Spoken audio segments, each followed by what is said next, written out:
Tini, kekasih Bennett Situmorang, pelaku mutilasi terhadap istrinya sendiri, Darna Sri Astuti. Polisi hanya memerlukan waktu 2 hari untuk menangkap pelaku pembunuhan sekaligus mutilasi Darna Sri Astuti. Dengan dibopong petugas kejaksaan, terdakwa pembunuh sekaligus mutilasi Darna Sri Astuti. Ini ngeri sih. Botol panas itu dia masukkan lagi ke dalam bagian bawahnya si Ibu Darna. Dimasukin di situ si Ibu Darna ngejerit kesakitan, guys. Minta tolong dia. Assalamualaikum warahmatullahi wabarakatuh. Gimana nih kabar kalian semua teman-teman? Semoga kalian selalu diberikan kesehatan ya.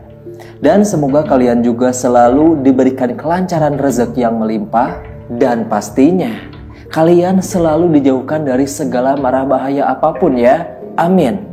Nah teman-teman, seperti yang pernah gua katakan di video sebelumnya ya, di spesial 100.000 subscriber bakalan apa? Bakalan ada segmen baru ya. Nah, ini dia segmen terbarunya. Dan di segmen terbaru ini, gua bakalan membawakan sebuah cerita-cerita kriminal, entah itu berasal dari negeri kita tercinta ini atau enggak dari luar barat juga nih. Yaitu kisah-kisah psikopat, pembunuh berantai, serial killer paling sadis. Pokoknya bakalan gua bahas spesial buat temenin kalian semua nih, yang bakalan tayang di hari Senin sama Rabu ya. Dan di hari Kamis sama Minggunya, seperti biasa gua bakalan membawakan film-film yang menarik nih. Oke lah teman-teman, sebuah cerita yang mengawali segmen terbaru ini, yaitu sebuah kisah seorang pembunuh alias psikopat yang berasal dari Indonesia, tepatnya di daerah Jakarta sana. Dan menurut gue pribadi, cerita yang bakalan gue ceritain kali ini tuh benar-benar brutal ya, benar-benar sadis banget. Kalian wajib banget buat tonton sampai kelar sih, karena sesadis itu gitu loh. Kok bisa-bisanya ada orang ngelakuin hal kayak gitu? Kalian penasaran? Oke, tanpa berlama-lama lagi, mendingan kita langsung aja yuk ke ceritanya.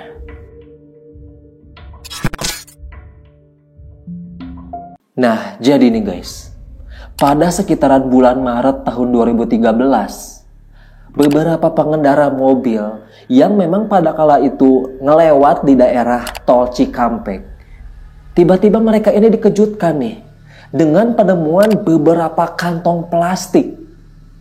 Dikarenakan penasaran, beberapa pengendara itu pun ngebuka lah kantong plastik tersebut.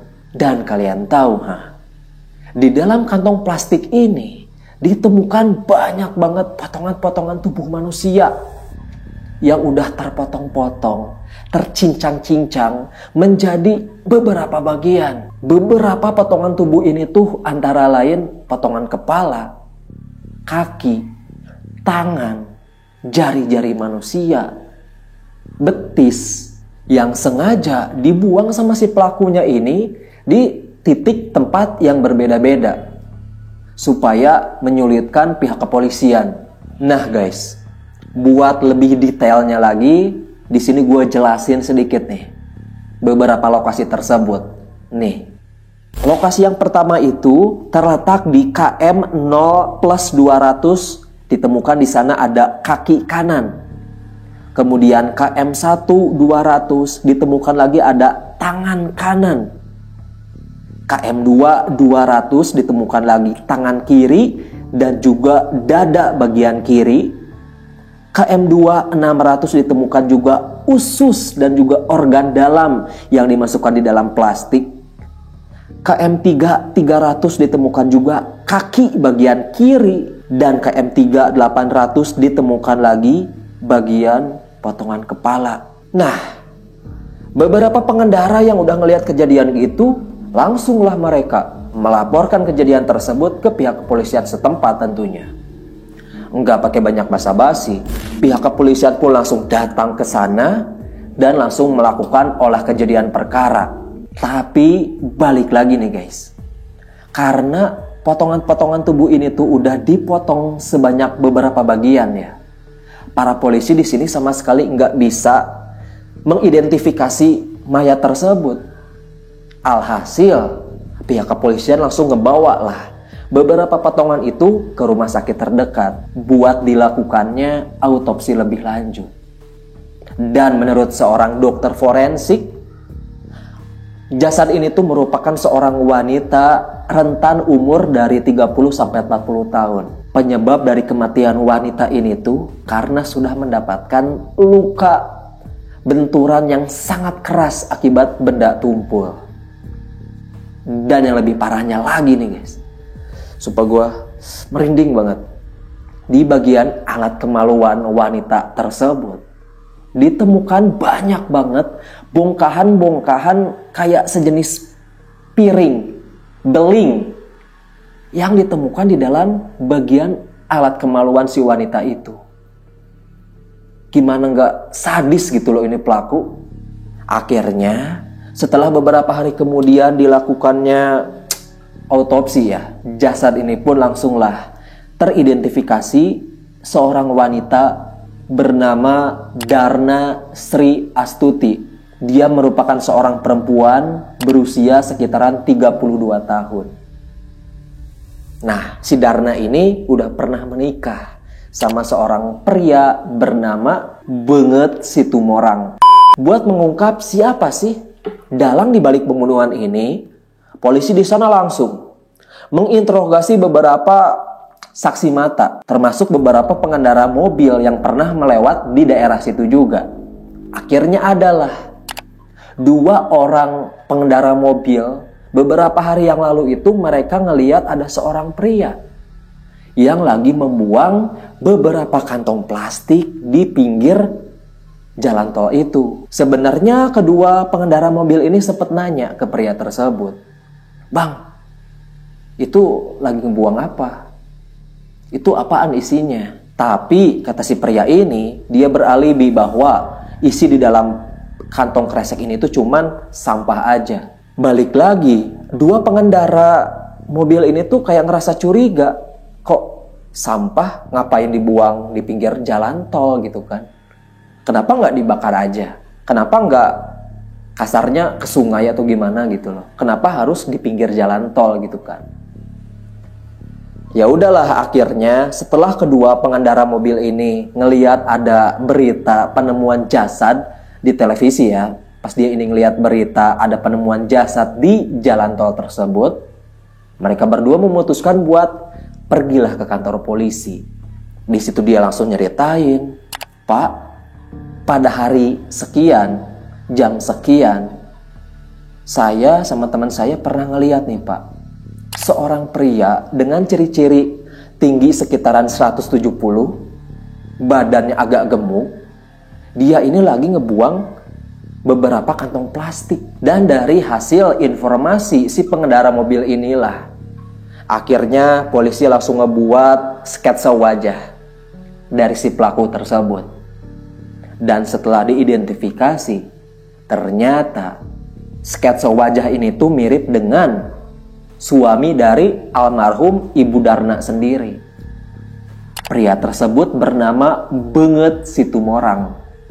Sedikit informasi nih guys. Beungeut Situmorang ini lahir pada sekitaran tanggal 7 Maret tahun 1977 di sebuah desa yang terletak di daerah Samosir sana.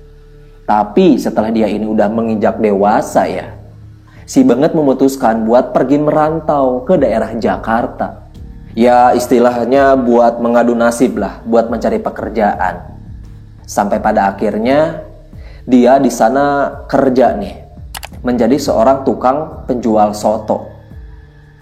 Si Beungeut pas udah di Jakarta ya, kenalanlah dia sama seorang perempuan yang bernama Rohini. Setelah berkenalan cukup lama, akhirnya si Bapak Beungeut ini pun memutuskan buat menikahi si Ibu Rohini nih. Menikahlah mereka. Dan selain menjadi seorang penjual soto ya, si Bapak Beungeut ini juga ternyata sehari-harinya itu berprofesi sebagai seorang supir angkot. Angkot 6 strip 6 jurusan Blok M sampai ke Manggisan. Beberapa teman supir angkot yang udah mengenal dekat dengan si Bapak Benget ya, mereka ini sering memanggil si Bapak Benget sebagai dengan nama Bapak Limpus. Tapi di sini kita panggil aja si Bapak Benget lah ya, biar agak relate gitu loh sama ceritanya. Nah guys, hari-harinya kan si Bapak Benget ini supir angkot ya. Nah, warung soto yang berlokasi di Kampung Rambutan ini dijaga sama si Ibu Rohini sama istrinya.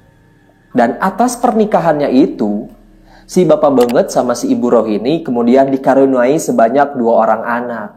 Masih kecil-kecil mereka anaknya. Tapi nih guys, menurut istrinya, pas pacaran, si Bapak Benget ini dikenal sebagai seorang laki-laki yang bertanggung jawab, baik, kata-katanya itu manis. Pokoknya segala kebaikannya itu dikeluarin lah. Tapi udahnya mereka ini menikah, barulah keluar sifat aslinya. Sifat dajalnya itu baru keluar. Karena menurut si Ibu Rohini ya, si Bapak Benget ini dikenal sebagai seorang suami yang benar-benar kasar, sering ngomong jorok. Terus yang paling parahnya lagi, si Bapak Benget ini juga sering melakukan KDRT sama si Ibu Rohini. Bahkan nggak cuman ke si Ibu Rohini doang, ke anak-anaknya pun si Bapak Benget ini sering melakukan hal tersebut nih guys. Istrinya yang udah nggak kuat dengan perlakuan dakjal dari si suaminya ini udah berapa kali buat minta cerai aja udah nggak kuat dia. Tapi tetap si Bapak Benget nggak mau cerai. Karena ditambah lagi selain si Bapak Benget ini sering melakukan KDRT ya, ternyata si Bapak Benget juga jarang pulang. Pokoknya si Bapak Benget ini benar-benar tipe suami yang brengsek lah ya. Udah mah KDRT, jarang pulang, jarang ngasih uang bulanan pula. Dan kalau misalkan dia ini pulang kayak tadi, kejadian kayak tadi balik lagi, nyiksa istrinya, mukulin istrinya. Si Ibu Rohini ternyata udah pernah nih melaporkan beberapa perlakuan buruk dari suaminya ini ke kantor polisi ya. Tapi sayangnya semuanya malah berujung damai. Karena si Bapak Benget memohon maaf. Dia bilang gak bakalan ngulang-ngulangin lagi lah. Kata-kata manisnya keluar lah, yang ngebuat si Ibu Rohini memutuskan mencabut laporannya tersebut. Jadi ya udah, akhirnya mereka berdua pun damai. Gak jadilah si Bapak Benget sekarang ditahan atas perlakuan KDRT-nya ini. Padahal sayang banget ya. Tapi balik lagi, yang namanya udah sifat kayak gitu kayaknya gak bisa dirubah deh. Bener aja, beberapa bulan kemudian si Ibu Rohini pun masih tetap nih diperlakukan kasar sama si Bapak Benget. Dan perlakuannya ini semakin hari semakin lebih brutal, lebih parah dari sebelum-sebelumnya. Yang biasanya cuman marahin atau nggak mukulin doang, sekarang lebih parah. Si Rohini sering dikurung di dalam kamar mandi, sering disiram pakai air panas, brutal lah pokoknya. Dan di samping itu, ternyata di luaran sana si Bapak Benget juga berselingkuh sama seorang perempuan berusia 30 tahunan bernama Darna. Jadi selama si Benget ini melakukan KDRT di rumah, di luar sana dia malah berselingkuh sama si Ibu Darna. Ya namanya juga bangke, mau diumpetin sampai kapanpun pasti kecium ya kan baunya. Bener aja nih, perselingkuhan yang telah dilakukan sama si Bapak Benget ini pun akhirnya ketahuan sama si Ibu Rohini. Karena pada suatu hari pernah lah si Ibu Rohini ini pernah ngelihat SMS dari suaminya ini yang pernah mengirimkan SMS ke si Ibu Darna kayak sayang-sayangan gitu. Ya ngelihat suaminya kayak gitu, siapa yang gak marah ya kan? Ngamuk lah di sini si Rohini. Kamu ini mas, udah mas sering kasar sama saya, jarang juga ngasih uang bulanan, tapi di luaran sana kamu malah main cewek. Dan hal ini pun diperkuat nih sama pengakuan dari beberapa teman supir angkotnya. Mereka mengatakan bahwa bener si Benget ini memang sering main cewek di luaran sana. Bahkan gak cuma satu, gak cuma si Darna doang, banyak banget. Ada yang kenalannya itu dari Batam, dari Padang, banyak lah. Tapi yang paling akrab, yang paling deket ya, yaitu sama si Darna tadi. Tapi nih guys, gertakan dari si Ibu Rohini ini nggak ngebuat si Benget berubah. Malahan dia malah semakin marah, nggak terima dia. Dan kalian tahu, karena dia ini nggak terima ya, dituduh-tuduh sama si istrinya ini.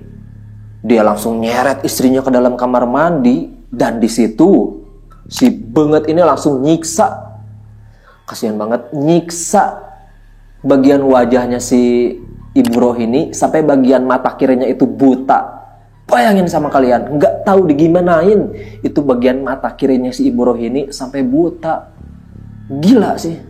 Sampai pada akhirnya dikarenakan rumah tangga mereka udah nggak benar ya, udah toksik parah, perselingkuhan, KDRT segala macam. Akhirnya dikarenakan si Ibu Rohini nggak kuat, dia pun langsung lah meminta buat cerai aja udah. Nggak kuat dia. Bahkan dia juga meminta bantuan sama orang tuanya di kampung halamannya lah, buat membantu jalan perceraiannya tersebut. Sampai pada akhirnya mereka berdua pun setuju dan memutuskan buat bercerai. Kemudian udahnya si Benget ini cerai sama si Rohini, dia langsung menikahlah sama selingkuhannya, yaitu sama si Ibu Darna. Si Darna memang dari awal nggak tahu nih sifat asli dari suaminya ini. Karena menurut dia, awal-awal pacaran itu si Benget dikenal ya baik, royal, sering ngajak jalan-jalan. Baik banget, omongannya juga manis dia guys. Nggak pernah nunjukin sifat-sifat yang red flag lah kalau bahasa sekarangnya ya. Kelihatan baik banget. Dan mereka berdua juga di situ melanjutkan usaha bisnis sotonya nih, yang sebelumnya kan diurus sama si Ibu Rohini ya. Sekarang usaha tempat sotonya itu diurus sama si Ibu Darna. Pada sekitaran tahun 2011 sampai 2012 lah diurus itu tempat warung soto. Dan memang menurut beberapa warga di sana, soto di tempat Bapak Benget ini enak guys. Rame, selalu rame pengunjung. Katanya sih kari atau bumbu-bumbunya itu beda lah dari warung-warung soto yang lainnya. Enak banget katanya. Makanya tempat warung sotonya itu sering rame banget nih sama pengunjung. Dan karena tempat sotonya semakin hari semakin rame ya, mereka berdua langsung kewalahan nih. Akhirnya si Bapak Benget memutuskan buat merekrut salah seorang karyawan baru lah, yang buat bantu-bantu di tempat warung sotonya itu. Perempuan tersebut bernama Ibu Tini. Dan memang Ibu Tini sama si Benget ini udah lama kenalnya. Karena sebelumnya si Ibu Tini ini sering jualan jamu di depan warung soto milik si Bapak Benget. Jadi kayak sering ngeliat, ya udah kenalan, terus si Tini pun diajaklah kerja di tempat warung soto tersebut. Ya pasti udah ketebak lah ke depannya. Namanya juga habit ya kan. Perselingkuhan itu ya penyakit. Bener aja, beberapa bulan kemudian setelah si Bapak Benget menikah sama si Darna, ternyata di belakang si Darna, tanpa sepengetahuan si Darna, si Bapak Benget ini malah selingkuh sama si Ibu Tini, pembantunya sendiri. Tapi kali ini selingkuhnya itu nggak sembunyi-sembunyi nih guys. Mereka ini dengan jelas memperlihatkan kemesraan mereka di depan Ibu Darna.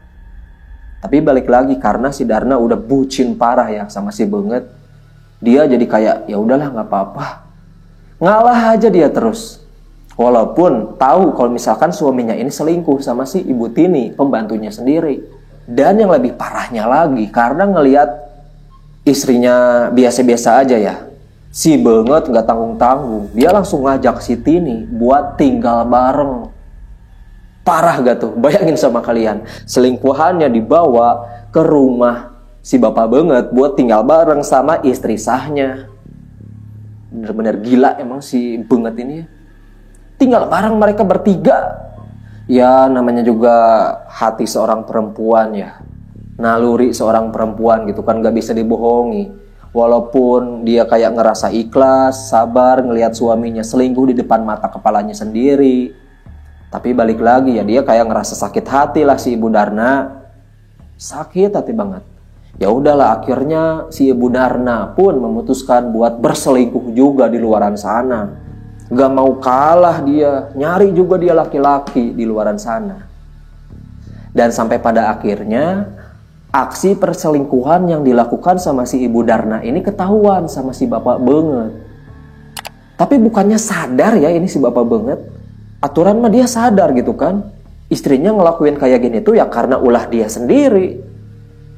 Nah, di situ si Bapak Banget malah ngamuk parah. Dan kengamukannya ini ngebuat Ibu Darna meninggal dunia dengan cara yang bisa terbilang mengenaskan. Oke, sekarang kita masuk ke kronologi bagaimana si Bapak Banget membunuh si Ibu Darna ya.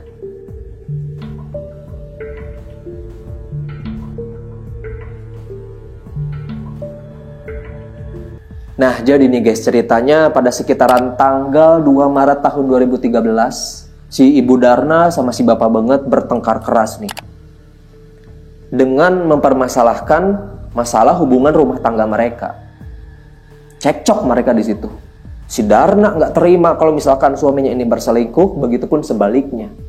Si Bapak Banget pun nggak terima kalau misalkan si Darna selingkuh. Dan memang diketahui si Ibu Darna ini selingkuhnya sama seorang supir bus gitulah, yang dia temuin di terminal.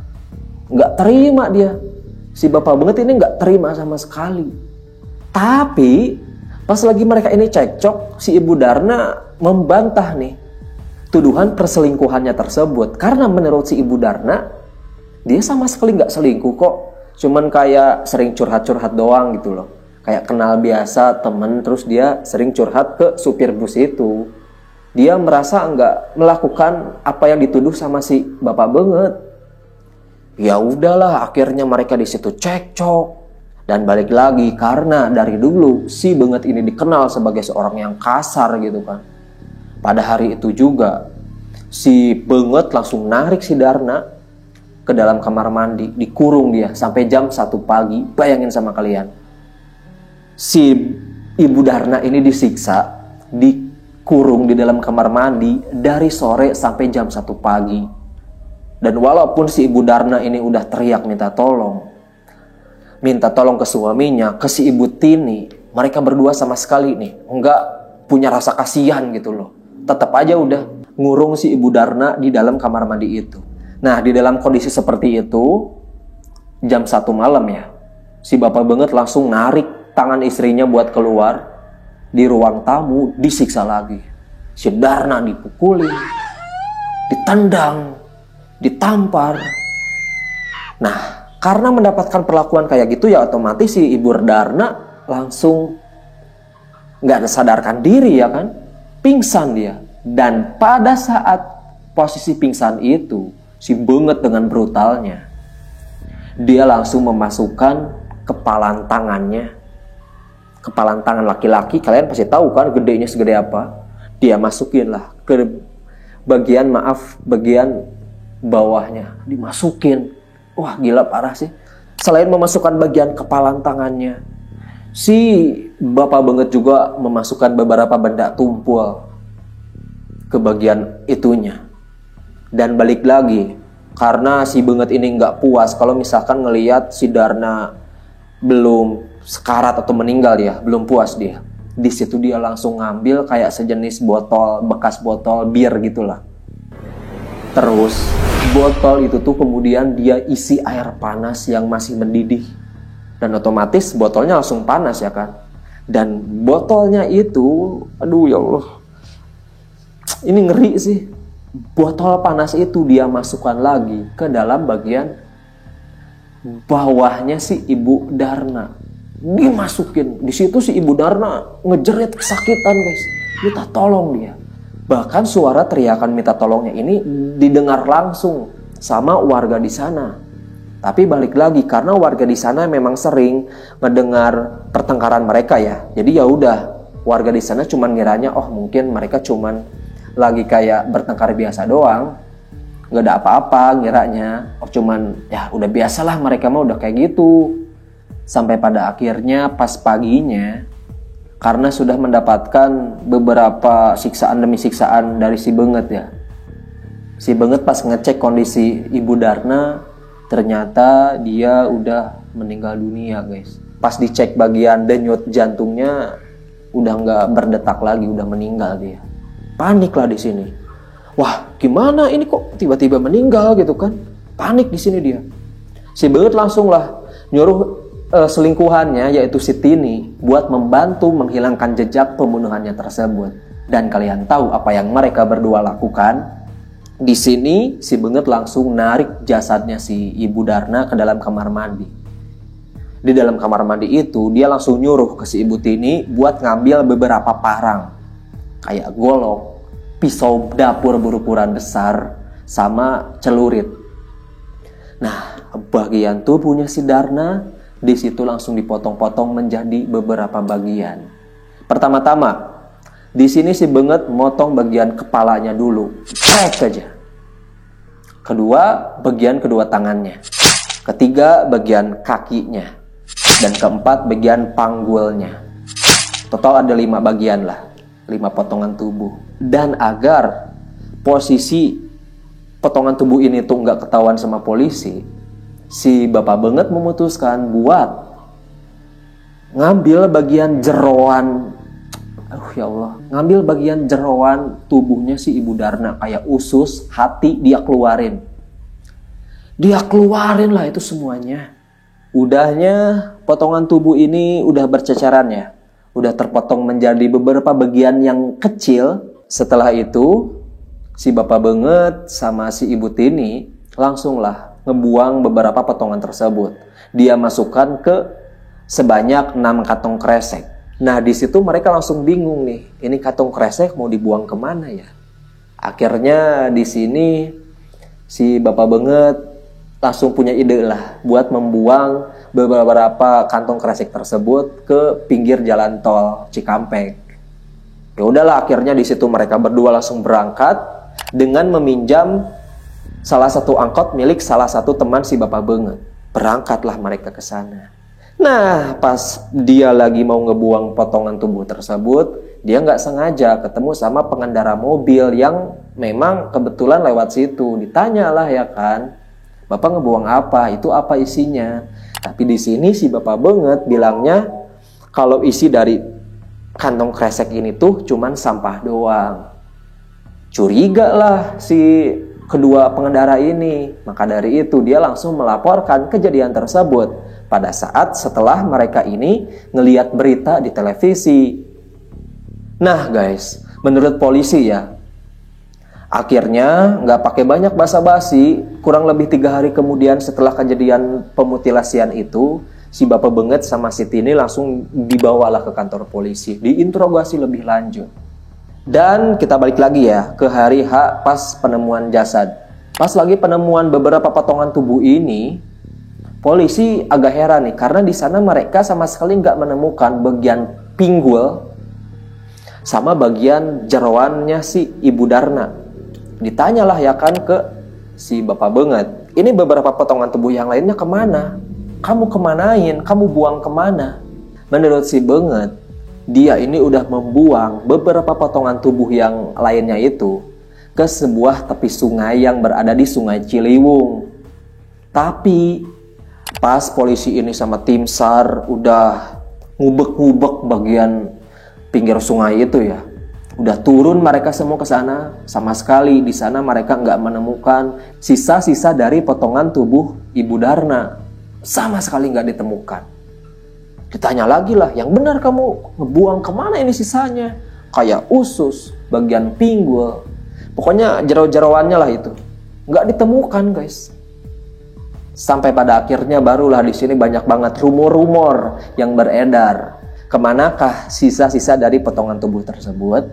Ada yang bilang nih, beberapa warga di sana ya, jangan-jangan si Beungeut ini udah merebus beberapa potongan itu dan kemudian dia jadikan menjadi olahan soto jualannya. Karena beberapa hari setelah kejadian tersebut, si Beungeut sama si Tini ini sempat nih guys ngebagi-bagi beberapa porsi sotonya itu secara gratis kepada warga. Pernah dia setelah ngebunuh, dia langsung ngebagi-bagi tuh. Nggak tahu ada apa ya. Nah, maka dari itu menurut warga, apa jangan-jangan beberapa sisa potongan tubuh yang nggak ditemukan ini jangan-jangan udah direbus sama si Bapak Beungeut, terus kemudian dijadikan itu bahan olahan sotonya. Tapi walaupun begitu, si Beungeut menyangkal nih semua penuduhan tersebut, karena menurut si Beungeut, dia sama sekali nggak ngasih beberapa potongan tubuh itu ke warga ya, karena menurut dia beberapa jeroan tubuhnya ini dia makan sendiri, guys. Aduh ya Allah. Menurut si Beungeut, setelah aksi pemutilasian yang telah dia lakukan, dia langsung mengambil beberapa bagian jeroan dari si tubuh si Darna, yang kemudian kayak hati sama ususnya itu dia langsung buat jadi sambal goreng, guys. Bayangin sama kalian. Dan sambal goreng itu dia makan sendiri sama si Tini, nggak dibagikan kepada warga, katanya sih gitu.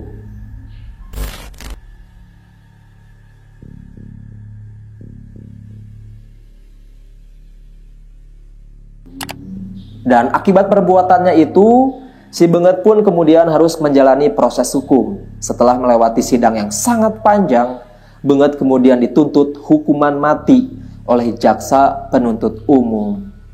Tapi sayangnya nih guys, pada sekitaran tanggal 30 September tahun 2013, Hakim Pengadilan Negeri Jakarta Timur menyatakan kasus ini tuh ternyata dinyatakan gugur karena hukum. Dikarenakan pengadilan mendapatkan surat dari Karutan Cipinang berisi keterangan bahwa Beungeut telah meninggal dunia sebelum divonis karena sakit. Dan atas dasar surat tersebut, majelis kemudian bermusyawarah untuk menentukan nasib perjalanan proses hukum terhadap si Bapak Beungeut.